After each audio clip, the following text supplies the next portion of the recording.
Premiere league के आज पहले एलिमिनेटर मैच में जो करनाली और चितवान के बीच में हुआ, मैच शुरू होने के बाद 14 ओवर तक चितवान जो है उस मैच में पूरी तरह से बहुत ही स्ट्रांगली बनी हुई थी। उसके बाद ऐसा क्या हुआ कि आखिर चितवान जो है इस मैच में पिछड़ती चली गई। दो ऐसे एग्जैक्ट मोमेंट जहां पर चितवान इस मैच को गवा बैठा और करनाली इस मैच में चढ़ बैठा और जीत के साथ ही क्वालिफाइड 2 में पहुंच गया। एनालाइज हमने सुबह ही आपके सामने वीडियो के थ्रू डाल दिया है, जाकर एक बार जरूर इस वीडियो को भी सुनिए। बहुत इंटरेस्टिंग एनालिसिस है क्योंकि ये जो मैच हुआ है, इस मैच का हाइप जितना था उसके मुकाबले बिल्कुल भी नहीं हुआ। कंपेटिटिवनेस की हम बात करें, बहुत ही एक तरफा गेम यहां हमें देखने को मिला, जहां पर जनकपुर बोल्ट्स और सुदूर पश्चिम रॉयल्स के बीच में सुदूर पश्चिम रॉयल ने एक रॉयल एंट्री फाइनल में कर दी है। बिल्कुल ये कहना सही होगा कि रॉयल एंट्री हुई है रॉयल्स की नेपाल प्रीमियर लीग के पहले एडिशन के फाइनल में। अगर हम बात करें, सबसे पहला झटका जनकपुर बोल्ट्स को तभी लग गया था जब अनिल शाह इंजरी के चलते बाहर हो गए थे प्लेऑफ से। कल या मेरे ख्याल से परसों शाम को ये न्यूज कहीं ना कहीं निकल कर आई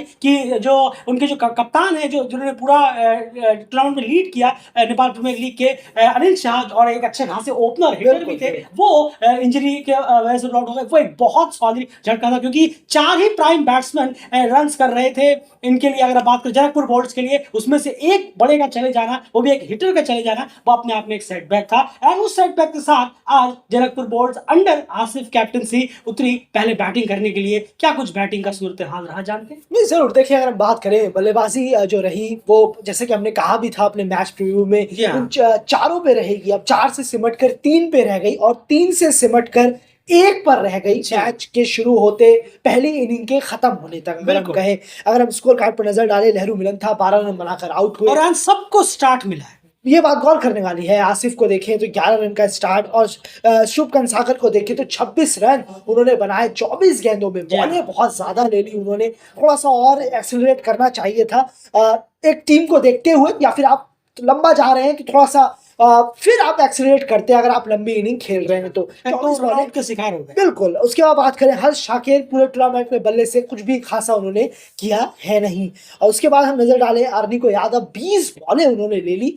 जनकपुर बोल्ट्स में जैसे कि आप सब जानते ही हैं कोई खासे रहे नहीं, लेकिन नीचे आकर नीशम ने जो काम करना था वो उन्होंने बखूबी किया। उन्होंने तेज तरार 23 गेंदों में 46 रनों की जो पारी खेली है, और उनसे क्या एक्सपेक्ट कर सकते हैं आप। अगर ऊपर से आसिफ, लहरू मिलन था और कंसाकर अगर थोड़ा सा और बेहतर खेल पाते, कुछ कंट्रीब्यूट कर पाते हर्ष ठाकुर जैसे, तो ये 46 रन 170-75 तक पहुंचा सकते थे जनकपुर। बिल्कुल सही कहा आपने। देखिए, मोमेंटम की बात होती है। एट द एंड कहीं ना कहीं आप ये सोच सकते हैं कि बड़ी एक तरफा जीत हो गई, वो रन होता तो भी चेंज हो जाता। ये मोमेंटम की बात होती है कि किस तरफ आपका मोमेंटम गया, आपने किस स्कोर पे फिनिश किया है, जो बॉलिंग करा के गई है उनका मोराल कैसा है, उनका कॉन्फिडेंस, की सब चीजें बहुत मैटर करती हैं। तो डेफिनेटली एक अगर कोई प्लेयर ऊपर से अगर एक अच्छी स्ट्रॉन्ग परफॉर्मेंस, टॉप ऑर्डर और मिडिल ऑर्डर ने कंप्लीट यहाँ पर फेल परफॉर्मेंस दिया है, और ये पुअर क्रिकेट हमसे। जनकपुर बोल्ट्स ने अनिल शाह के एब्सेंस में टॉप ऑर्डर और मिडिल ऑर्डर में बहुत पुअर क्रिकेट खेला।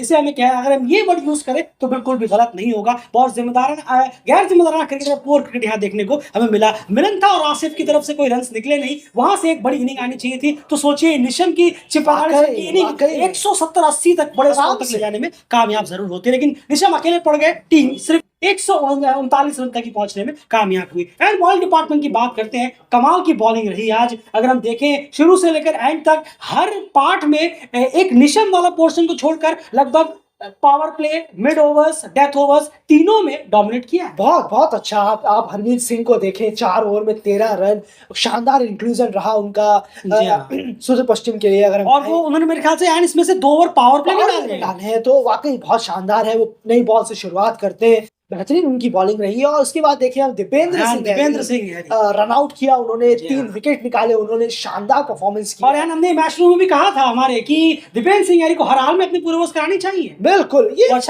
मस्ट है बिल्कुल। T20 में वो बहुत ऊपर से होम कंडीशन है, तो इसे आप और अच्छी तरह जानते हैं, तो यहाँ यूटिलाइज करना बहुत जरूरी है, जो कि उन्होंने बहुत अच्छा किया। सैफ जैब ने बहुत अच्छा साथ दिया। 3 ओवर में 20 रन, 2 विकेट उन्होंने भी निकाले और या आसिफ को बोल्ड मारा था उन्होंने। बिल्कुल, तो बहुत बेहतरीन उन्होंने काम किया है। हरमीत हो, आपके दीपेंद्र हो और आपके सैम, इनकी बॉलिंग शानदार रही। कुगलिन ने जो बड़ा विकेट बहुत बड़ा विकेट लिया, निशम को बोल्ड मारा। बिल्कुल, निशम को आउट किया उन्होंने सही वक्त पर, वरना वो और तेज जाते और कम से कम 15 रन बचाए टीम के बिल्कुल के लिए तो उन्होंने। बहुत बेहतरीन काम किया और 8 बॉलरों का इस्तेमाल, शायद इससे थोड़ा बचा जा सकता था।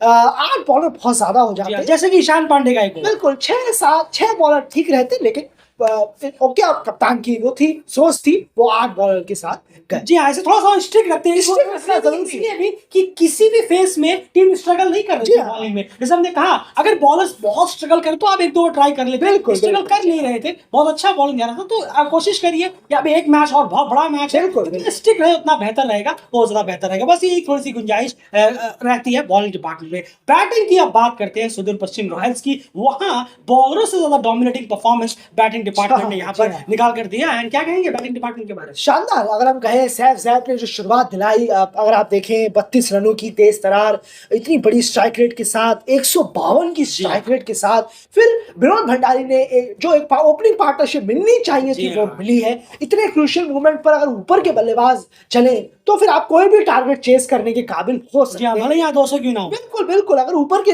तीन बल्लेबाज चल जाए तो एग्जैक्टली वो हुआ। विनोद भंडारी ने आखिरकार टूर्नामेंट की पहली 50 लगाई उन्होंने। और हम अगर आपने हमारे वीडियोस के एनालाइज सुने होंगे तो सुदूर पश्चिम रॉयल्स के हमने सारी एनालिसिस में हमने विनोद भंडारी की तारीफ की है, बजाय भले ही वो 15-20 कर रहे थे, 25 करते, फिर भी क्योंकि हमें दिख रहा था कि वो एक स्टार्ट जरूर टीम को दे रहे हैं और वो क्लिक कभी भी करेगा। और क्या प्लेटफॉर्म चुना है ना, क्लिक करेंगे। ये सोचने वाली बात है, आप जब ओपनिंग पेयर इकलौता पेयर है जो 7 ग्राउंड पे आता है, जी हाँ, 20 ओवर खेलने का मौका होता है, तो वहां ये पेयर पर एक पर सवाल खड़े नहीं होते, दोनों पर खड़े हो जाते हैं कि ये पेयर कैसा काम कर रहा है। क्रिकेट में ओपनर्स का मतलब ये है, जितना हमें समझ आता है। तो ओपनर्स को ये शुरुआत, और T20 तो और छोटा गेम हो जाता है, तो यहाँ 30-35 रनों की शुरुआत मिल जाए तो एक आप स्टार्ट कर सकते हैं अपनी इनिंग को, जो कि सुदूर पश्चिम के इन दोनों बल्लेबाजों ने कई मर्तबा इस टूर्नामेंट में की। बिल्कुल। उसके बाद ब्रेंडन मैकमिलन की बात करें तो उन्होंने भी एक अच्छा खासा हेडिंग नॉक लगाया और मेन काम जो ओपनर्स ने कर दिया था, उसके बाद बस कैपिटलाइज ही करना था और ये भी जरूरी था। बहुत जरूरी है। 56 पे पहला विकेट गिरने के बाद अभी भी बहुत वक्त था, 80 करीब रन से बॉलिंग की वापसी कर सकते, लेकिन उसको भी बहुत ही सूझबूझ के साथ ब्रेंडन मैकमिलन और फिर दीपेंद्र सिंह हैरी भी मेरे ख्याल से जल्दी आ गए बैटिंग करने के लिए और उन्हें भी इस फेस को निकाल दिया। क्या कहेंगे आप? नहीं, बिल्कुल, ये आपने बहुत सही कहा है, क्योंकि ये जरूरी है। टीम बहुत लेट गो कर देती है कि चलो हो गया, अब 30 रन चाहिए, अभी तो मेरे पीछे है, खराब शॉट खेलकर गवा देते हैं। बिल्कुल, हम तो पहुंच गए, चलो विकेट गवा दो। नहीं, आप थोड़ा कंट्रोल करिए, थोड़ा सा खेलिए, सिंगल वगैरह लीजिए, और फिर वही किया Sudur Paschim. And over to bowling department की बात करें, बॉलिंग डिपार्टमेंट की जहां तक बात है, मैच प्रीव्यू में भी हमने ये चीज कही थी कि ललित राजबंशी की अगर बात करें तो उनपे थोड़ा एक्स्ट्रा यहाँ पर प्रेशर रहेगा मिड फेस में, क्योंकि जिस तरह से वो लीडिंग विकेट टेकर भी रहे हैं इस नेपाल प्रीमियर लीग के लिए। आज बॉलर्स का भी बहुत ही ज्यादा ऑफ डे रहा जनकपुर बोल्ट्स के लिए। बैट्समैनों के साथ साथ निशम के अलावा बैट्समैनों में बॉलरों ने भी भारी खासा निराश किया, क्योंकि अब तक बॉलर्स की परफॉर्मेंस इतनी खराब नहीं थी। मेरे ख्याल से जनकपुर बोल्ट्स की one of the worst bowling performance हुई है इस बिल्कुल सही कहा आपने, बहुत ही खराब बॉलिंग हुई है। इस तरह की बॉलिंग की उम्मीद नहीं की होगी, लेकिन आप थोड़ा सा इसको इम्प्रूव करने के लिए मौका है उनके पास। शायद सही वक्त पे आ गया, बिल्कुल सही वक्त क्वालिफाइड टीम पे आता तो और दिक्कत हो जाती। ये आप कह सकते हैं, ये हमें उसी दिन पता चलेगा। लेकिन अभी तक इस टूर्नामेंट की बहुत खराब बॉलिंग जनकपुर के टूर्नामेंट सबसे खराब बॉलिंग हुई है। इससे उभरना होगा, गलतियों पर काम करना होगा, जो लूज बॉलें हैं उसे ठीक करने की जरूरत है। थोड़ा सा और ज्यादा अपने आप को प्लान्स को वर्कआउट करना होगा।